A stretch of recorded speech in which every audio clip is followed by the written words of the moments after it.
للہ،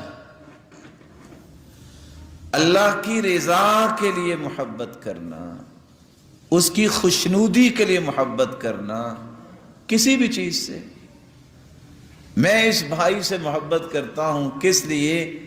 یہ مسلمان ہے، یہ نمازی ہے، میں اس سے محبت کروں گا تو میرا رب راضی ہوگا۔ میں اس بھائی کے ساتھ بیٹھا ہوں، میں اس کو نصیحت کر رہا ہوں، میں اس کو ملنے جا رہا ہوں، میں اس پہ خرچ کر رہا ہوں، مقصد کیا ہے میرا؟ یہ اللہ اور اس کے رسول کے فرامین ہیں، میں ان پہ عمل کروں گا تو میرا رب مجھ سے راضی ہو جائے۔ تو المحبت للہ، اللہ کی رضا کے لیے محبت کرنا، یہ اتنا بڑا درجہ ہے۔ حدیث کے الفاظ ہیں، ایک شخص اپنے گھر سے نکلا،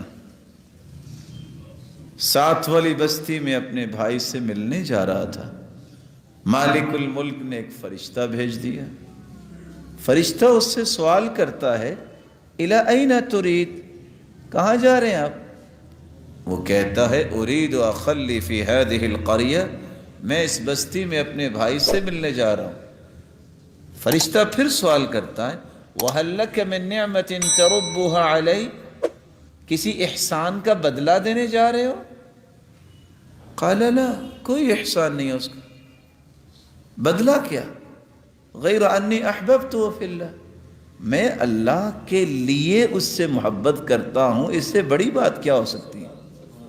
فرشتے نے فوراً کہا، میں سوال تو دو کر بیٹھا ہوں، اب جواب میں بھی ایک دے دوں، مجھے اصل میں تیرے رب نے بھیجا ہے کہ جا کے اسے کہہ دو، جس طرح تو میری رضا کے لیے اس سے محبت کرتا ہے، تیرا رب تجھ سے محبت کرتا ہے۔ تو اللہ کی رضا کے لیے محبت کرنا یہ بہت بلند درجہ ہے۔